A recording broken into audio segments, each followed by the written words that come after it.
So, good afternoon.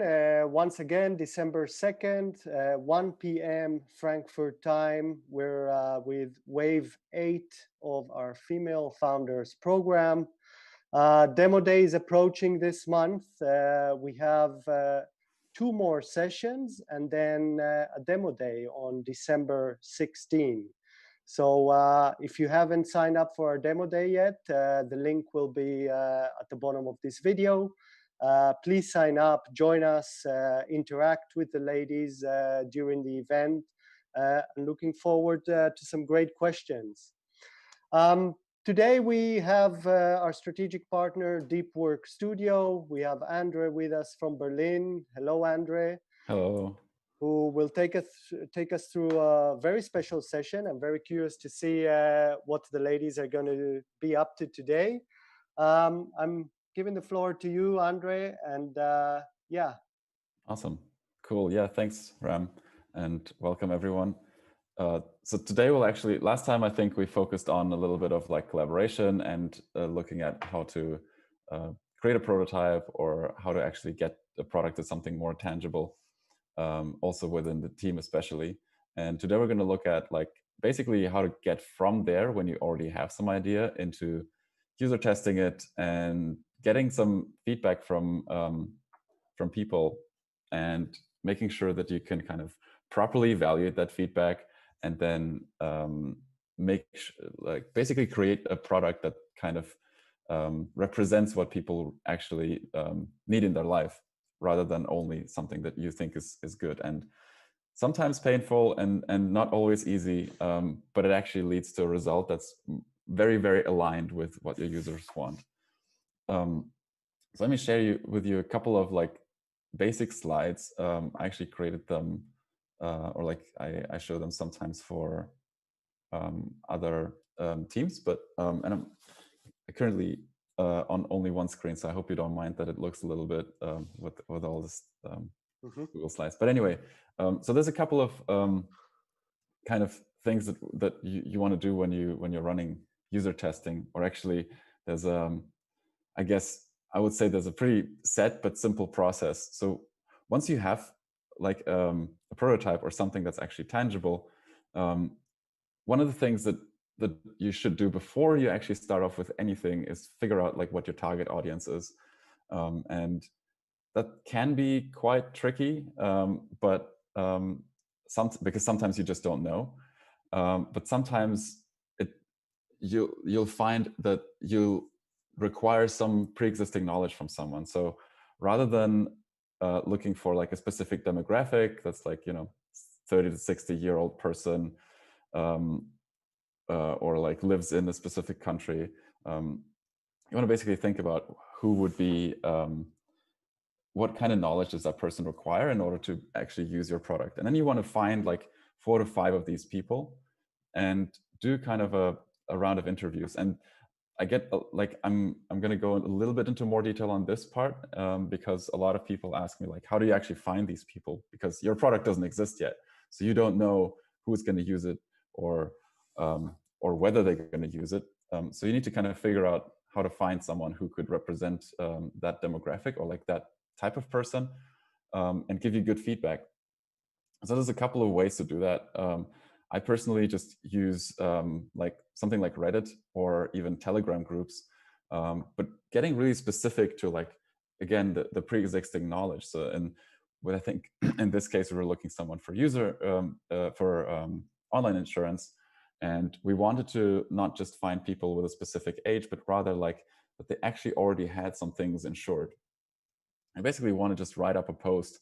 I'll share with you a link later where you have that copy and you can just basically copy paste that. But you want to create like an outline of what the product is, but then also find the right person who already has some experience. And then the way that I kind of filter out those who give me the best feedback is normally by asking the secret knowledge question. So only the person who would fit that criteria would actually be able to answer it. So in this case, if someone doesn't have stuff insured, if they never had an insurance, they wouldn't be able to reply with which things they currently have insured in an honest manner. And so if you kind of do that, you'll get responses. And people get pretty in-depth because they're also interested in helping you most of the time. Oh yeah, and then again, at the same time, I also offer them like a monetary incentive, about $25 usually, or like an Amazon voucher. That's kind of the middle that I found between actually kind of being high enough so that they get incentivized to do it, but low enough so they don't do it for the money. And yeah, you can do it also on like Telegram or Discord groups, whichever communities you can actually find. Or like I've done it in like car online forums, because these things also still exist, and found some really good people who were able to give good feedback. So in this case, and I kind of advise against using usertesting.com or similar, even though you can use them, but people on these platforms are normally primed to giving you feedback that's very UX focused. But what you want is actually focus on like the product market fit and understanding people, kind of reading their minds, figuring out whether or how your product will enrich their lives. There's also some kind of Andrej, quick question. Yes. How does that differentiate between B2B and B2C products for the user testing? Not really. So like you still, like, even if you have a B2B product, you still want to user test that with people who would be your clients. So whether it's an end customer who's just buying your product in the store, or someone who has their own business and who makes more complex strategic decisions, they're all human anyway. So you basically want to find those people. It becomes more difficult if you want to do something that's B2B, because they're rarely, well, actually, you can find people who for B2B projects on like simple Telegram groups as well. So for those products, I guess I found it easier to reach out through personal networks. That also always works. It's just important that the person doesn't know like exactly what you do and has never seen the thing that you're building.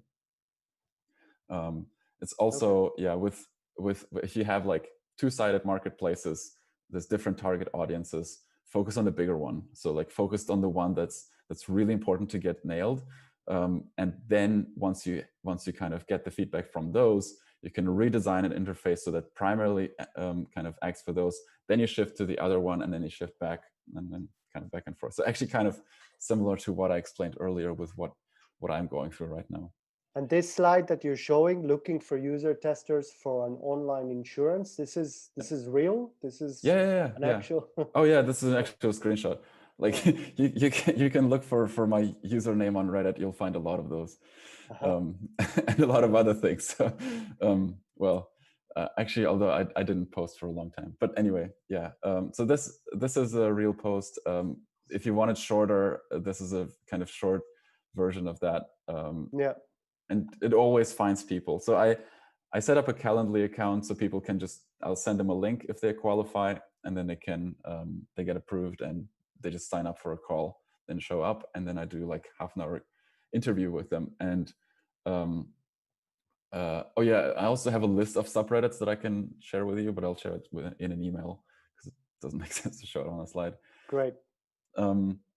Yeah, so the reason why it's actually 4 to 5 people, because there's kind of two different approaches. So you'll hear a lot about like quantitative user approach, or like, I don't know if you get interested in that, or qualitative. And quantitative user research is when you put something up, like, I don't know, put an application on your website that tracks people's usage. I don't think it's legal in all countries, but you can kind of track where like show heat maps where people look at, or you can send out like type forms so people can kind of respond, and you get like super high density of information from potential customers. But again, that actually works if you want to kind of fix UX issues, or if you want to find drop-off points. So, or like kind of figure out where people stop caring about something. And that also is actually only really useful once you actually have that higher reach. But if you want to develop something new and actually get into understanding what the value could be of what you're presenting, or what you can kind of reshape in your product so it fits much better, you'll basically be fine with doing 4 or 5 user interviews and figuring out where their feedback overlaps. So this is from the Nielsen Norman group. You can look them up. Also very kind of popular for good user research. And that's just I think Norman, Don Norman, put this chart together. So let's get into the interview itself. It is a little bit of practice, and it does take quite a lot of time to kind of be really, really good at it. And it's even for us, or like for me, every time I start it, the very first one is always weird because you just don't know what to expect, and you don't know exactly how people will respond to you. So I'm emphasizing that because it might feel a little bit discouraging the first time you do it. Like when I started doing user research, like it was really, I thought, hey, I have this product and it's super cool, and I have these couple of questions and they will work, but then the person just didn't respond at all, or like they weren't talking. And like some really weird stuff happened because I was not really clear what kind of to expect. And so on one hand, you want to create like a preparation, like a questionnaire beforehand, but just for you, with kind of the most important things that you want to figure out. And that's something that you should also decide when you're kind of designing the product. What are the kind of biggest challenges that you want to overcome? And then just have some questions that you want to be like prepared for, that you can ask. And there are actually quite many things that that you can ask. So for today, I'm not going to expect you to like go through and be like an expert in asking all the right questions and figuring out what the person is thinking. But I'll also send you like a more follow-up kind of guide with a lot of things that I wrote down, and a lot of kind of material that I also train the people in deep work. But things like that include, obviously, kind of this is a very, very kind of fundamental example. So you want to basically ask questions that are really kind of open-ended, and they make the person talk a lot. So you want, and it's probably actually more important to make them feel comfortable than actually asking the right questions, because a lot of people might not be very, very happy with kind of doing online reviews because they've never done that before, or because they just got out of the sauna or something, and they're just in a completely different mind space. And you want them to kind of linguistically like just guide them a little bit into that direction where they open up and talk a lot. And yeah, some good examples are basically like beginning broad but getting like a little bit specific later. Ask people for when they say something that really resonates with them, that you can see that resonates with them, why that is the case. But also like not give away a lot of information, because you want them to talk and not kind of you describe how happy you are about the product. And it's actually also kind of a difficult, or like, I guess it is a skill that develops over time when you like distance yourself emotionally from the product that you build, because beginning you're very precious about everything that you've designed, and it's important that you do that, because otherwise it wouldn't be good. But during the user interview, it's just going to be painful because people will tear it apart. But that's a good thing, because you want that, and you want them to be honest with everything. So just bear in mind, if you start getting this defensive, try to kind of tone back on that and let them tear it apart. It's a good thing. Yeah, bad interview questions, like you don't want to ask things that end with yes or no. You also you also don't want to like read out any questions that you've kind of prepared beforehand, like word by word, and then kind of go through that.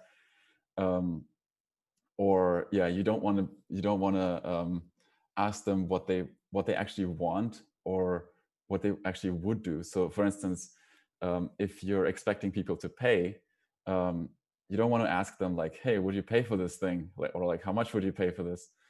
I mean, how much is probably a better question, but like, as long as they don't pay, it's not binding. It's not going to give you any information. Like it's just because they are not tied to any decision that they would make when they say it. So a lot of people are going to be nicer than they should be. And obviously, yeah, you shouldn't use any like complex language when you present stuff.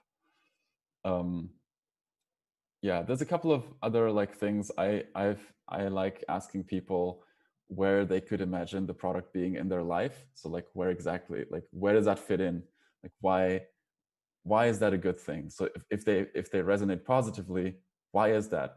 Because some people might say they just like it because it looks cool, but you know that doesn't help you build a good product. And like especially for the kind of final phase when you kind of finish up the interview, it's pretty good to let them revisit everything and try and describe to you how they would describe that product to someone else. So how would they kind of summarize all the experience that they had to someone who has never seen it before themselves? And then you understand how their memory works, because they will remember only the things that really emotionally resonated with them, and they will tell you exactly what was positive and what was negative. And that's very very useful. Sometimes I also ask them what they like, what they would like to add in terms of like features, like yeah, naming 3 features that they would like to add, and then that would be like the best thing ever. Yeah, but generally that's kind of, it's actually not that hard if you kind of have a little bit of a guideline. And actually let me send you this link in the chat so you can do that in a moment and kind of see. But the overall, the interview is always like, you just let people see what you have. You share with them yours. You let them share their screen when they look through something, and ask them to describe everything, and ask them to talk as much as they can, obviously in a nice way. Yeah. So, and then basically about like taking notes. So I usually take notes on like different colors. So you would have like green notes for positive feedback. You'd have red, or orange notes for negative feedback. And then everything that's more or less neutral is just yellow, and then another color for some highlights that really stands out, and it makes it easier later to review it all. Actually, I also created this Miro board. We're not going to be able to go through that probably, but here's it's the same one from last time. I don't know if you still have it, but I can share it with you in a second.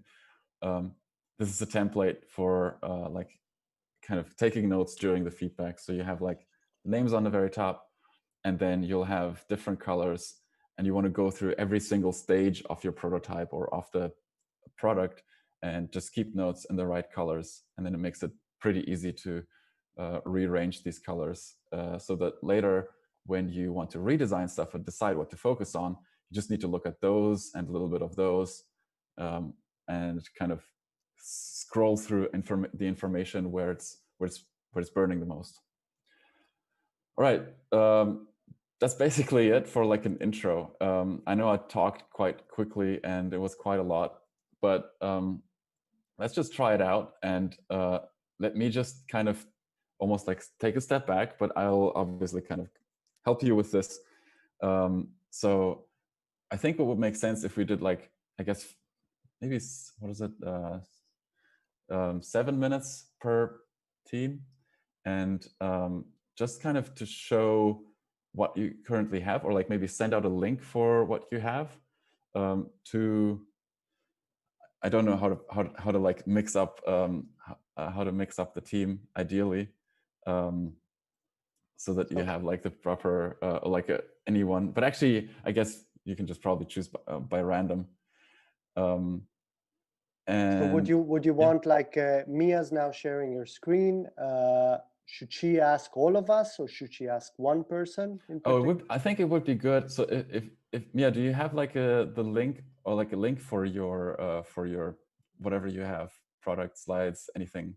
It's actually our like first launch campaign. Oh, cool. Okay. Page that we would like to present, and I think that it's maybe easiest if I just demonstrate, because it's quite straightforward and simple. I think that if I just show it and then. Okay. What format is that in? So like so the thing is, the problem is if you demonstrate it beforehand, then you'll take away a lot of information and how people will perceive it. So when you show it later, they'll basically repeat what you've told them. So I guess let's try it maybe for like, I don't know, 5 minutes to just let someone else explain what they pick up from that without you explaining it. Because in the end, when you have that campaign, and I mean, again, I don't know what the format is, but when you have that campaign, it will, people will have to kind of pick up on the things right away, right? So you won't be able to stand next to it and be like, here's the thing that we're doing. Maybe somebody else can go first. Because I think that like I had prepared to do kind of like go through it. Yeah, kind of like demonstrate what we have, because right, okay. Okay, I can do it. I think with product management, I have done these user testings before. I have something to share from Balsamic, and I can share my screen with it on it, go through it, and somebody else explains what they get from it. Should we do it that way, Andre? Yeah, it's probably easier if you have like a balsamic thing, right? So yeah, that would make sense. Let me share my screen. Unless someone else can like scroll through that and wouldn't. So cool. That Okay. would be the first page of the prototype. Okay. Now any volunteer explain what they get from that. Cool. Let's just because yeah, choosing a volunteer is not easy. Let me see who we have here. I don't know, Miia, do you feel comfortable with just kind of doing that way around, and then we'll take someone else next time? It's also fine if not, then I'll just come up with someone else. I'm just asking because we started the conversation already. I can try. Cool. All right, so let's pretend I just recruited Miia as my user testing person, and this is what I have, and I tried to do the user testing with her. So thank you, Miia, for joining us. I've created a prototype, and I would love you to think out loud, and so I can see and understand what you're getting from what's on the screen. So just tell me what you're seeing, what you're thinking when you look at the screen. I think that it looks pretty straightforward because it's like quite simple. It has the big kind of like a headline, which immediately tells what it is all about. But then this envelope thing, what it is, kind of like what is it marking? Okay. Yeah, I can explain. This is a mock-up tool, so this signifies there is some kind of image there. But yes, okay. So basically, this is just very simple. I just get to push this get bias-free data now, and something magic happens. Would you know what you can do on this page? Yeah, I think that I'm aware of what I'm supposed to do. It's so what would be your next step? I would click the get the first. I would read what it says, obviously, and then click the get bias free data. Okay, so let's pretend you clicked on that and you would land on this screen. Right. So again, think out loud. What do you see? What are you wondering about? What are you discovering on this page? So there is this drop down selection, which domain, but I would like to see like what are these domains where it says choose domain. That's like maybe something that I pay attention to. What domains there would be. So I would be maybe interested in that.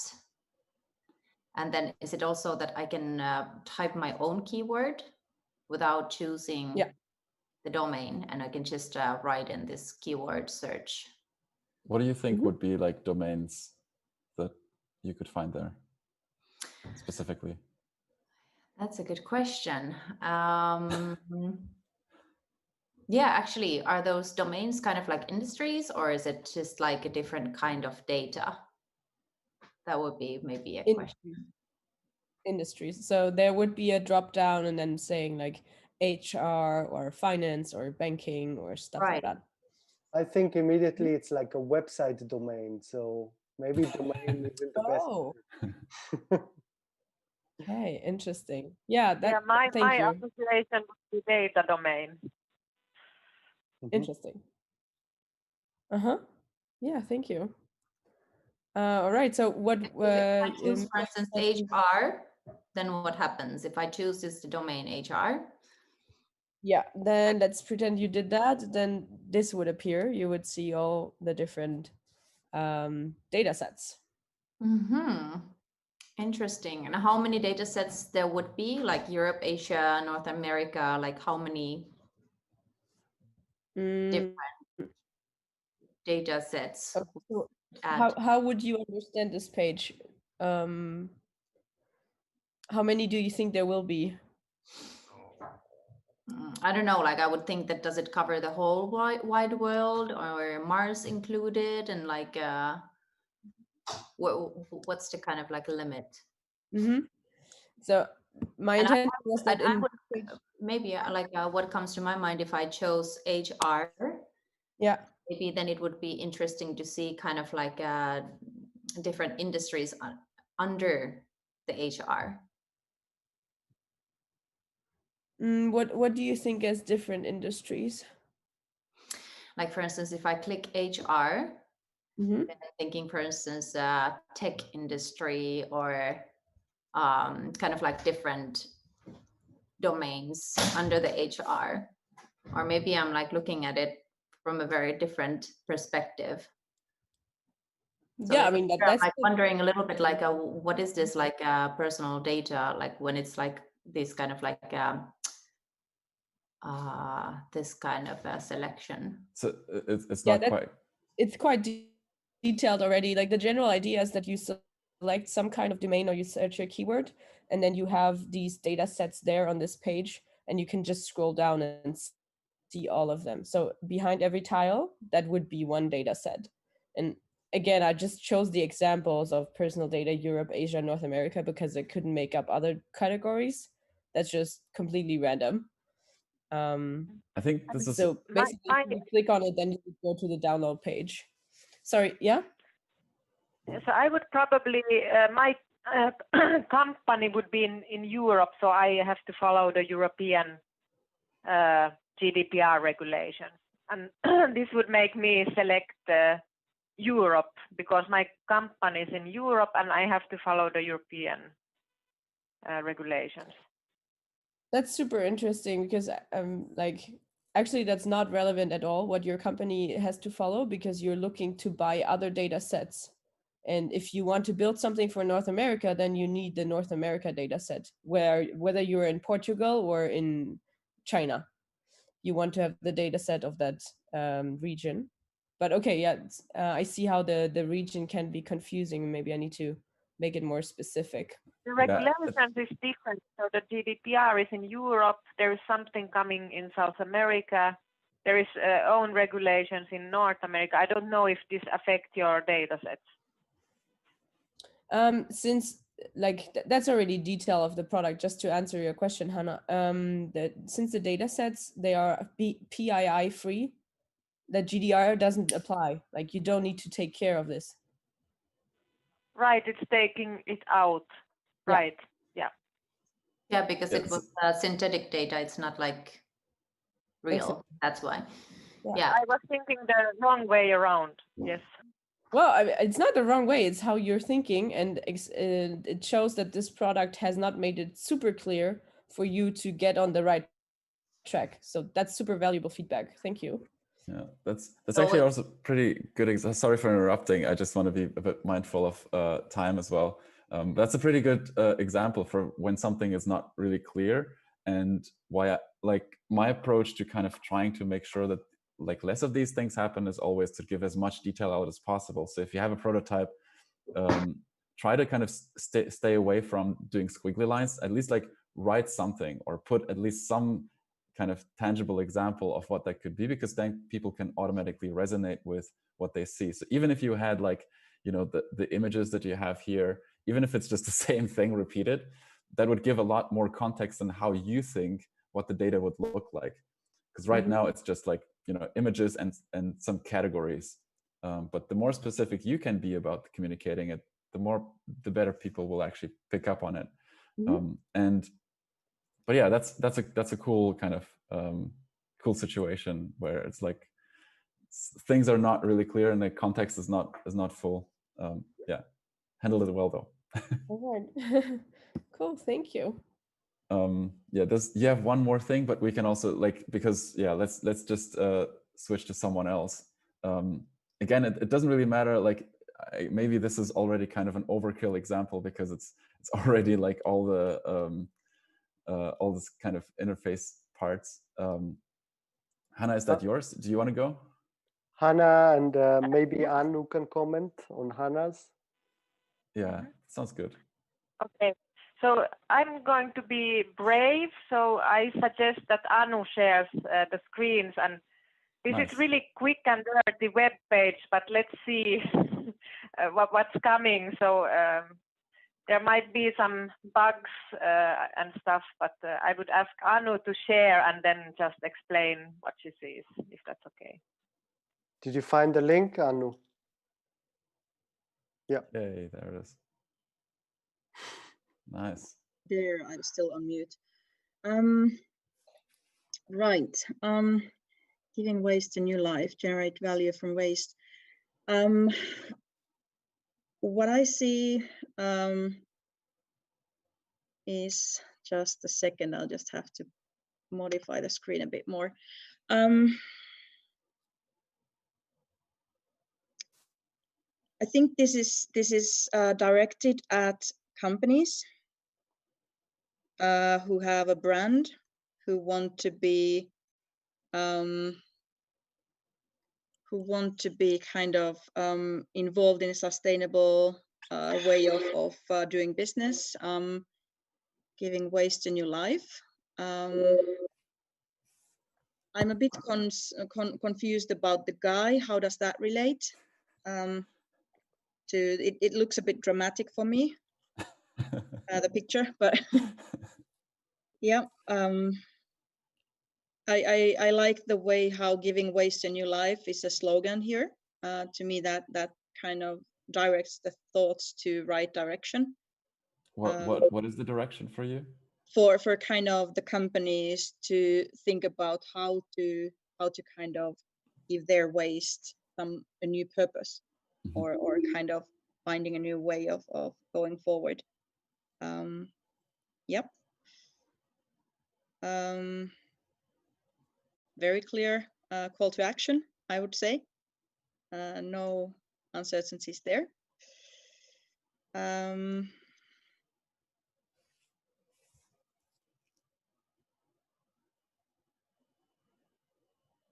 I like the picture.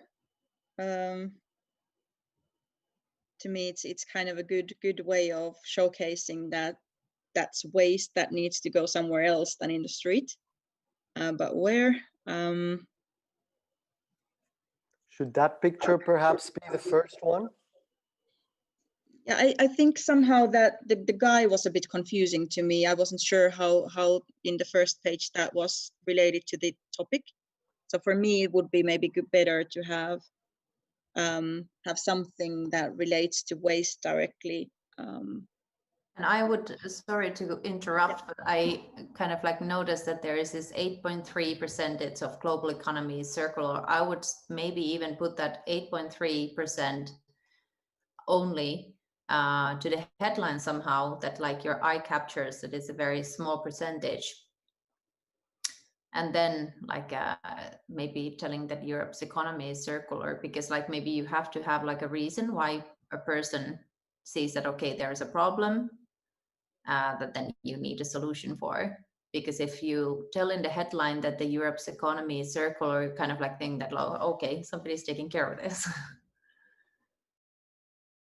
Yeah, and it would kind of also, adding on to Mia's comment, I think it would also give kind of a good view that there is very much room to grow and improve the waste kind of recycling and circular economy.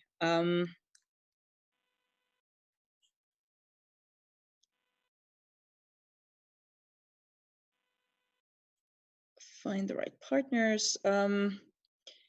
this here directs the picture here, gives me a bit of an idea that this might have something to do with agriculture.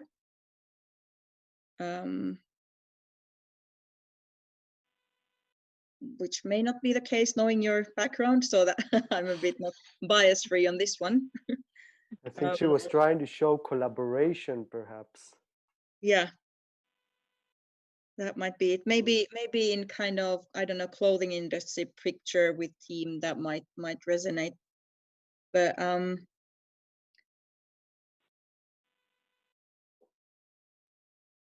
and then I understand the value of my waste, and I am keen on learning. Does that refer to you or the actual client of yours, that this I person here? Yeah, it's the client. So probably it has to be reformulated. Yeah. Yeah, that at least confuses me. Is this your purpose that you're sharing, or is that like a call to action, or does it refer to your client? So it's the client that feels themselves addressed. Yeah. So okay, I belong to this group that wants to comply with laws and so on, but I need to write it so that I take the I out, maybe. Yeah, or somehow that it's clear. I like this brand image slide.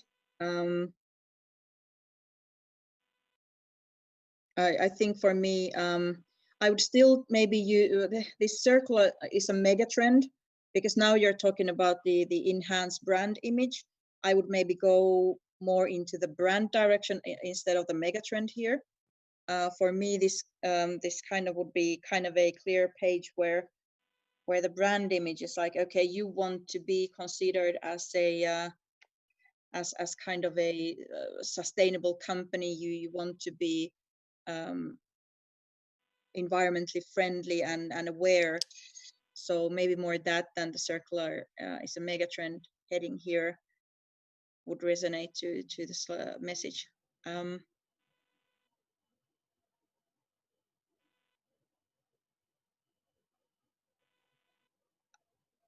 Here, I get maybe the chemistry here. I understand probably your background, due to your background, why it's here. But if I'm looking just the page, the chemistry reference here remains maybe a bit kind of in the air. So where does it come from? How does it? And I'm guessing that it's supposed to be kind of saying, okay, you can, from different materials, you can use chemistry knowledge and processes to recycle them better. But kind of the message gets to me a bit kind of confusing here in the wording. Yes, maybe it's better to say technological innovation or technology startups or something like that. Maybe it's too much to narrow it down on chemistry here. Yeah, and that kind of it's about the process. Yeah, because I guess, like, I don't know how much the usual person would know about the role of the chemistry within Circle, because you just think that, okay, I'm getting materials, then I throw them in one direction, and at the other end comes a new product or whatever. So the kind of knowledge in between, what all kind of expert knowledge you need to have in between, to kind of when you have a waste thing and then you have something which is new from that waste, I think that probably kind of is not maybe so widely known. So maybe kind of adding something more generic in a way, or then opening up the parts of the chemistry in the process, that might help. Mm-hmm. Mm-hmm. Yeah, I think this is pretty good for me. What do you think would you get if you would subscribe, or like what would be like the next thing you imagine doing here? I would kind of like to, the monetizing was somewhere here in between. I think I would definitely like the monetizing part to become a bit more call to action, so to say. That, because this is what you want to create a business and people and companies to be in contact with you. So I would maybe somehow kind of make. Anu, what happens if you click learn more? Just a little bit above. Where was, oh, there, yeah. Oh no. Don't click. That was the button. So I personally am missing how. Okay, there's the information on the website. That's fine. Perhaps the content needs to be enhanced. It's definitely the passed out child in the first screen. But I would be looking at how. I want to get started. Yeah. Yes, so this would be the mock-up to the platform itself. So the ambition was to create a prototype for the platform, but we realized that we need to work more on the added value, the unique selling proposition for the partners that will join the platform. So it was too early to build a prototype, but now we have been working on the target groups. So now we can go in, now we have maybe enough information to create the mock-up for the platform. So this would be probably the call to action, register in our platform, and the journey starts or something like this. That's very cool. Also, I think, yeah, that's also great feedback. So thanks for everybody. I think what kind of popped up here is just that it's clear that the information structure, or like the information hierarchy, is just can be a bit more precise about where the value comes from, and like where you guide people from here. And yeah, it's pretty nice. Also great kind of mock-up of the website. Very nice. Just one question, and then we'll have to move on. Hanna, did you have any kind of, what was your intention, or like what was your kind of I guess biggest, is there anything that you would have liked primarily to find out in how people perceive this? Like if you were set one question before you actually run these interviews about that page, what you would love to figure out, is there anything that you have on your mind, or like that you were thinking of? Yes, so do you understand what this is about at all? So okay. I'm really positive when Anu said, okay, the target group is the company. So for me, this was already a big win, because we have been so broad. Then we go narrow, then you have to go broad again, and I'm really happy. I did this, by the way, with Wix, Anu, and I have never done it before. So this was a tip from Ram, and nice. I have never designed anything before. And the Wix thing that Ram recommended, even a non-designer can create something with that. So I would probably like to use this also as testing with companies. Do you identify yourself in these three main groups? Would this be interesting for you? So going into the interviews themselves and try to figure out which concrete companies are in these three different categories. Yeah, nice. Okay. Yeah, cool. This is actually probably also a good question. So again, kind of going for less towards like specific questions, but more about like broad open questions, like which companies would that be, or which categories would that be? Here's, by the way, like an example for an interview script from Georgia on the project, and it's very short. Although actually no, it's not short. She's pretty good. But so what I wanted to say is basically, like, we have for each of the screens that we would show, and I think I can maybe even show you this. It's basically like an online platform, and it already looks like a proper thing. So obviously, like, that's not representative for all types of projects. But don't it doesn't really matter how high the fidelity is, but that's kind of the thing, and people like click around in it and do stuff. And then for every single interaction, she has a couple of questions that are kind of open-ended that she writes up. So on the marketing page, I think this is this one, which is basically the landing page. so she would ask, like, take a look at the table. What info is missing? What could be useful? What would they really need, or what they would like to see before progressing, before going further? And so you kind of want to ask these questions that are very, very detailed, so that people actually kind of have to work with their minds and like try and come up with stuff. Because if they just so kind of, if you're looking for the reply whether people understand the concept, you only get a yes or no, and that only like it doesn't really help you that much, because you'll know like, hey, it's completely wrong, or like, hey, yes, I did well. But what you actually want is like a much more nuanced and detailed answer to what actually people understood, so you can see how to improve it. Because if you do it like 5 times and you ask people like, what did you understand from this? They will give you different examples, and then you kind of collect the overlaps between the answers. Okay, this is, do they get the boxes are clickable? I mean, that's not a question. It's more like they should just observe if they click them. So yeah, I can also send you like examples of these things for your own kind of work. That would be great, actually. Yeah. We have them all online, and we're actually going to work on like open sourcing all the information over the next months. So I'll follow up with a couple of examples later. Okay, we have 2 more left, and you don't feel well. So maybe what does your prototype look like, or what does your marketing campaign look like? Is it a screen, or is it just like a write up, or like? So I would suggest that if Karla, you would be kind enough to click that link and share your screen. So I will quickly tell what it is all about.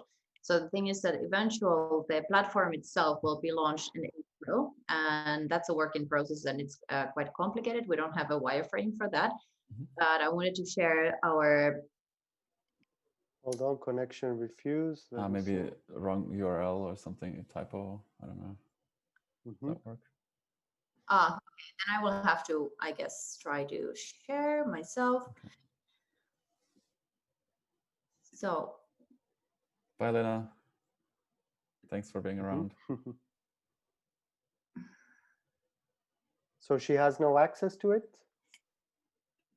I don't know. I think that when Miia has like access to it, that's because she's kind of subscribed to that page, and from outside it's like the reps.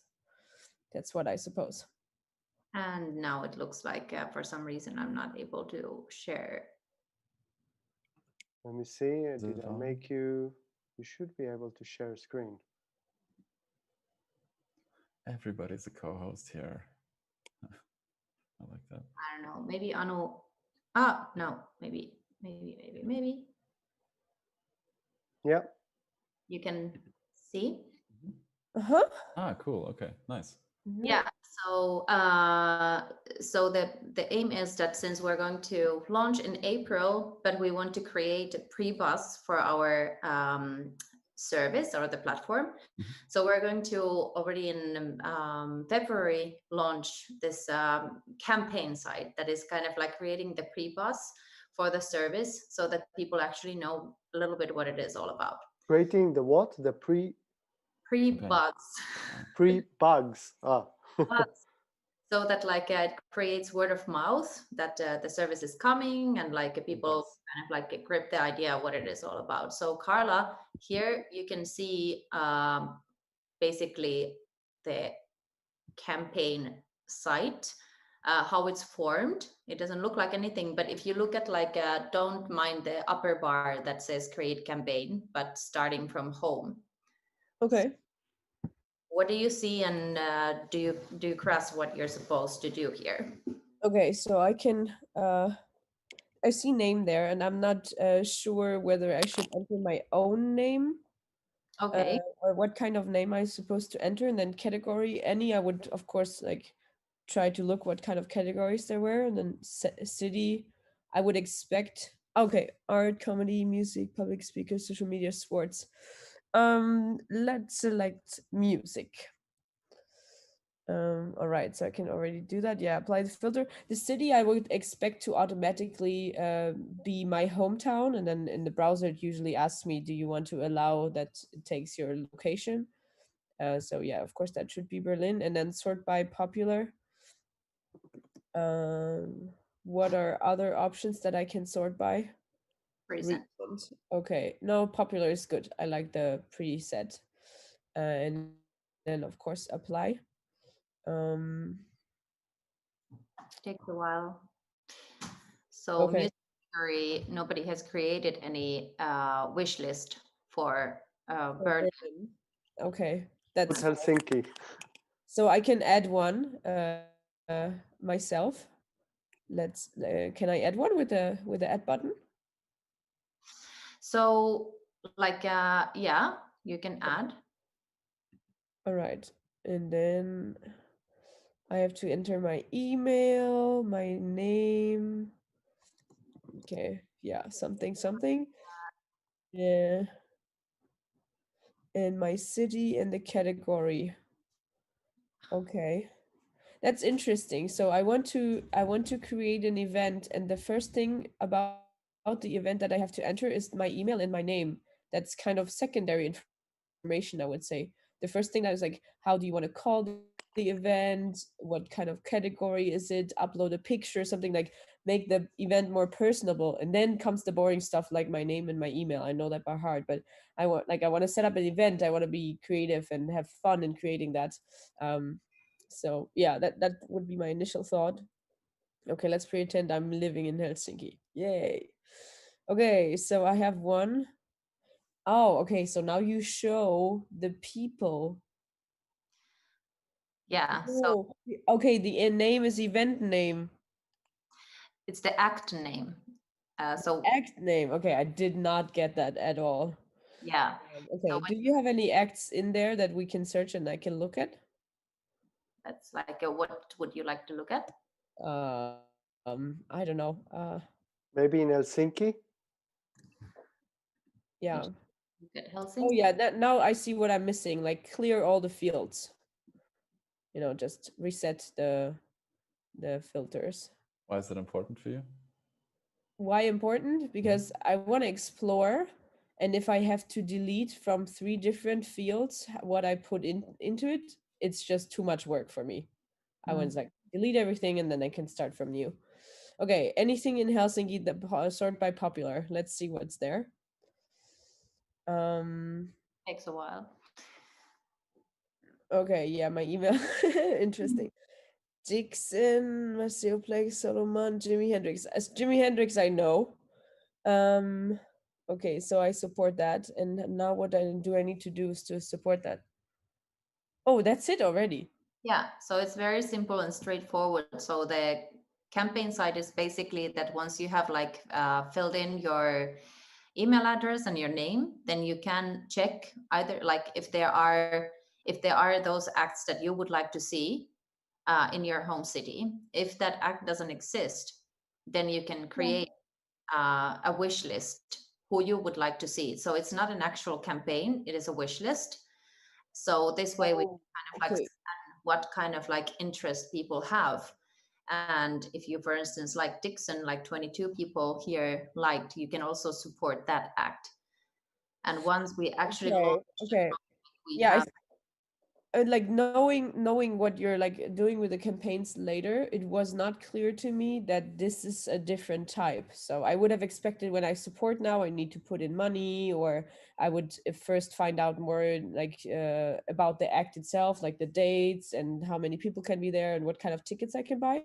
So if this is a totally different thing just to see the interest, yeah, then I need to understand this is just to see what is the interest in my hometown for different people or different acts. And then support, I'm just thinking like I'm not super hooked, so I see all this list and then if I'm bored I just click support on everywhere because there is no cost for me, right? I just click everywhere. And then are you wiser as the organizer? You think it's valid that I'm actually interested, but because it was so easy to click, and I'm bored, I just click everything. So that would be like, what do you have? Maybe, I don't know. Now I'm inventing. Do you have like a mini game or something I need to enter, or a quiz or extra stuff? What, for example, Jimi Hendrix's favorite song that I want him to play, stuff like that, that my support becomes a little bit more valid than just clicking a button. Yeah, so basically, this campaign side is like, we had this one session that it was a really, really good idea that somebody suggested, that it would be like, who do you want to see after the COVID? Mm-hmm. So there would be kind of like this call to action, and then you write the name of the act here, and then you choose the category, or then you choose not to choose the category. And it gives you the answer whether somebody has wished the same thing that you are wishing, and seeing like how much support there is. For instance, for Dixon, if the name that you're writing there doesn't exist, then you can create a campaign to support that act and show that you would like to see this act after the pandemic. Yeah. And the aim of this campaign site is to collect emails, so that when we are launching in April, we have that kind of like potential customer base that we can tell that like finally this product is out there, and you can actually like go and create the campaign for your favorite act. Yeah, like again from the user, if I have this very little buy-in, I just click support, support, support, support, and actually I'm not passionate about that user, how much valuable is my email to you if I actually just click there and I don't care whether that goes ever online? So if, for example, if you made me choose with a ranking, like I have the number 1 wish, and the number 2 and the number 3, and I don't get more, so I need to choose carefully. You have a much more qualified lead, because I know this is my number 1. If that comes on, I will definitely pay $100 for that. For the number 3, maybe just $50, so that's kind of, but yeah, it makes sense to collect interest with emails. I get the general idea. And also PR wise, we get to see like, for instance, if there is a demand in Paris that people want to see Cirque du Soleil, for instance.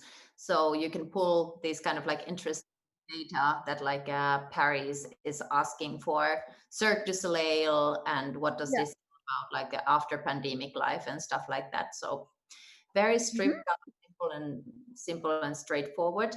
But I think that it really needs to be crystal clear, the call to action, like what is the name, so that it's not asking your personal name, but like the act name. So yeah, it's a Really bit good points. process, but Yeah, very cool. I think you're on a good track. Yeah, great. I think also like, yeah, that's really great feedback as well. And I know that you have like probably different things that you're kind of working on. It's also a pretty good example though for that actually you don't need a really high fidelity, like you don't really need to put that much effort into making a prototype in order to get valuable feedback. I think in this case, you could have even like toned it down even further by basically just like doing rectangles, but obviously with the same things, with the same terminology, with the same words, or maybe a sentence or two. But you wouldn't have to kind of program or like code all the interactions, because sometimes that kind of feedback could also even come from a person. You could ask them like, what do you think happens if you click on support? And then the same conversation would have probably happened, because they would, except the other way around. So they would explain like, probably have to do this and this and this. And you're like, oh no, by the way, it's actually just, it's confirmed, or like, with the email. is it like, I have a question about this testing. So is it very typical that like startups, they test the platform by themselves? Or Karla, I know that you're so familiar with this as well. Or is it better that you outsource the service? Like, what do you recommend? So I would say, well, it's a good Who are question. your clients, Andre? Are they mainly large corporates, or are they startups at the end of the day? Yeah, no, well, it's startups. So it's mostly startups. I don't exactly know how corporates do it, but I think they just have internal teams most of the time. But what's important is that there is no emotional attachment to the product, because the more you work on the product yourself, and even with our sprints, like when we work together, like when we work in teams, we have a user researcher who's not part of the workshops and designing stuff. So they, at some point, they just get like, here's the prototype, and you test that with 5 people. Here's what we want to find out, and then they'll do it. And because they don't really care. Like, they just want to understand what the people think, and there is no reason for them to justify any decisions if they don't understand something from the prototype themselves. It's also like part of it, and they don't have to kind of explain anything. So it really just kind of assimilate the information that comes from the user tester. So yeah, I think if you have a chance to kind of outsource it in terms of like, you have someone who can do that well, it's probably going to give you better results. If you do it yourself, it also works, but you'll have to, you know, play with your brain, because it's going to try and trick you. So that's kind of part of what takes quite a lot of work, and where a lot of teams are also kind of getting stuck on a lot, because we become precious about our ideas. Hope that answers the question. Killing your darlings. Exactly. Yeah, exactly. I love that quote. Yeah. Should we finish with Anu now? Yes, please.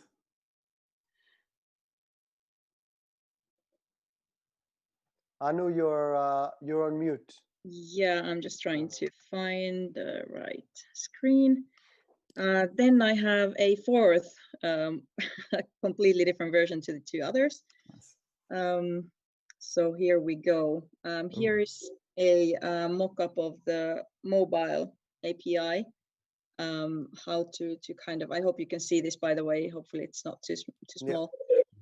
Yeah. So here is just a very kind of initial mock-up for the insurance kind of customer journey, how to sell this.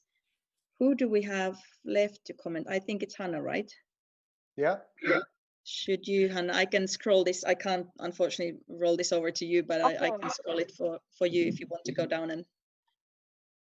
Okay, so I can explain what I see here. So I'm interested in an insurance. My life is maybe changing, whatever, and I'm looking for different opportunities. I like to do everything online, so I don't want to speak to a real person. So here is quite a lot of information to start with. So it takes me a time before I, let's say, okay, this is general information about the company. Okay. So when I look at the symbols, it looks like there is something I can select. So if I'm already buying an insurance, I would probably expect, okay, this is the kind of insurance I'm interested in, and then select. So the symbol left looks like a selection button. Okay, now it comes select insurance amount. So this is this then, okay, this is yearly, the yearly amount, okay? Yeah, monthly premium. Okay. This insurance amount actually is the what you get on a monthly basis back if you kind of get sick. So that probably needs to be kind of changed to not the insurance premium, but rather the insurance cover. So what you get on a monthly basis. Cover would be good. So okay, I would need a cover. Yes, let's take the 180. Now it's basically well, this is just a mock-up, so it doesn't work. Yeah. It's okay. Okay, then I see. Okay, that costs me €12 a month. Okay, that's. Then there are these pop-ups that come up when you kind of choose something. So these are a bit pre-populated, but probably shouldn't go into too much details now. Okay. Yeah, so I like this, that I see immediately what does it cost me a month. Then there comes a question. Do you have already private insurance? No, I don't. Okay. And then I can get some more information. what is income protection? When can I use the insurance? Here I get already a little bit a feeling that somebody tries to sell something to me that I maybe don't need. So I would really maybe appreciate if the 12, yeah. I'm getting a little bit suspicious here. So until the €12 a month is good, but then I get the feeling that I need something in addition. So it's not completely clear for me what I'm doing actually. So I know that I have I need some kind of an insurance. But I agree with Hanna, if I may. So for me is I would expect to have certain basic questions before. It sounds that you have the amount and then you have the questions. What insurance cover do you need? I don't know. Probably some kind of, okay, this is my current life situation, and this is why I'm interested in looking into insurances, and then I would probably get some proposal. This is the one package, this is the second package, this is the third package.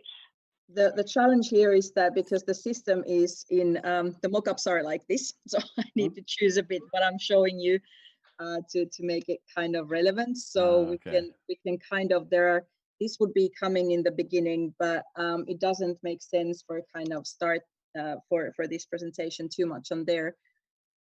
So this is kind of built for a API mockup, and I just wanted to show you this so you understand a bit kind of better where this is coming from. But this is basically yes, I fully understand that, that feedback. How do you think that now when we're kind of, this is the name of the product, how would you make it more clear? Because I think your comment about that these here, that they look like you can choose here, choose these points, whereas they are here to rather state that these are included or these are the features. So so it was not clear to me that this is a product. So short-term income protection. So this was not clear to me that this is actually the product. And when you say that, then I think that you could have something like include. So I think the big symbols looks too much like selection buttons or action buttons. Right. So maybe just a line. This is what is included, and the selection button is not so dominant, and so write something on the top. Okay, this is the product for you, short-term income protection or something like this. Yeah. This is the right. I don't, because this was not clear that the short-term income protection is actually the product. What do you think about the name for the product? This is kind of currently used name in the market, so it's not legally or product designed yet. But what do you think about the name that is for the product? Is that clear for you, or? I may comment from a communication point of view. For me, it looks like a very long name. I don't know if it's able, if you guys are able to come up with a shorter name, like. This is exactly the feedback that I wanted, because as I mentioned, this product name is currently kind of all over the marketplace. So we are thinking that it's a bit kind of too unclear or too long or whatever. So we're kind of having it on the drawing board as well. That it sounds more like a description of the product and what that is. So almost like a subheader or subtitle or something. So yeah, you can come up with something else in addition.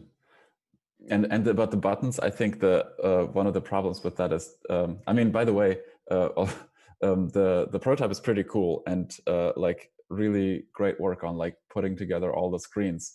And also like the one that you showed earlier was actually pretty nice, because that's an introduction to everything.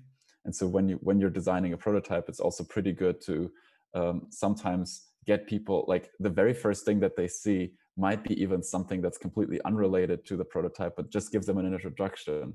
So I would sometimes use, well, a landing page is sometimes what is kind of already almost too close to the product, but sometimes it can also be like a message from Twitter, or like wherever, like a screenshot of Twitter basically with a fake message, just so you can figure out what people think before they actually get into the product.